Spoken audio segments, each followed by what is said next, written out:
भाइयों नमस्कार, हम गीतकार वकील कुशवाहा और आप देख रहे बानी अपन खुद का चैनल कवि की रचना। तो दोस्तों, आपका ज्यादा समय न लेते हुए सीधे मुद्दे पर आता हूं। आज बहुत ही सुंदर, बहुत ही मजेदार एक सैड सॉन्ग लाया हूं, जिसे सुनकर आपका दिल भी बहुत खुश हो जाएगा, मेरा वो दावा है। और यह गाना ओल्ड ट्रैक पे है दोस्तों। गाना जो कि इस समय मार्केट में गर्दा मचाया हुआ उसी ट्रैक चितबदली पर है।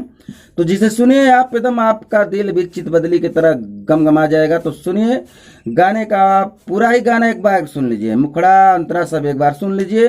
सुनाने से पहले एक छोटा सा रिक्वेस्ट, जो भाई हमारे चैनल को अब तक सब्सक्राइब नहीं किए तो सब्सक्राइब कर लें। तो लीजिए गाने का पूरा ही एकदम गाना सुन लीजिए। जानो पहलू का हमारा मोहब्बत में कमी, देख जात बड़ू हमारा तो अखिया में नमी।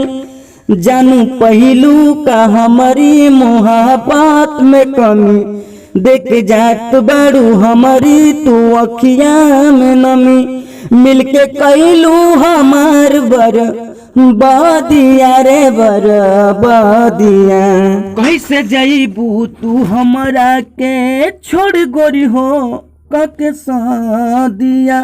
कैसे जईबू तू हमरा के छोड़ गोरी हो कके दिया। वादा तू कहले रहलू साथे साथे जिए के, जहर दीदी हलू जुदाई वाला पिए के। तू खुश रहबू साथे पियला के सहजे, नजरिया बही हमरा लोरवा। गम से मिली ना हमके अब आजादिया रे आजादिया। कैसे जईबू तू हमरा के छोड़ गोरी हो कके दिया। कैसे जईबू तू हमरा के छोड़ गोरी हो कके दिया।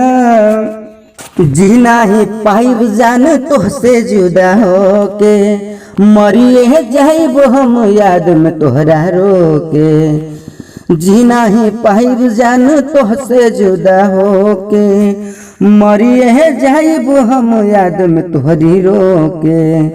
कहबो ना गहम तोहके मिले हमर जान, है दुआ बाटे वकील के। कबो तोहके ना मिले दहर दिया रे दर दिया। कैसे जईबू तू हमरा के छोड़ गोरी हो कके दिया। कैसे जईबू तू हमरा के छोड़ गोरी हो कके दिया। दोस्तों, आपने गाने को पूरा सुना, कैसा लगा जरूर कमेंट में बताइएगा, लाइक जरूर करिएगा अगर अच्छा लगा हो तो। और फिर मिलते हैं बहुत सुंदर मैटर के साथ, मजेदार गाना लेकर बहुत जल्द। तब तक के लिए जय हिंद, जय भोजपुरिया समाज।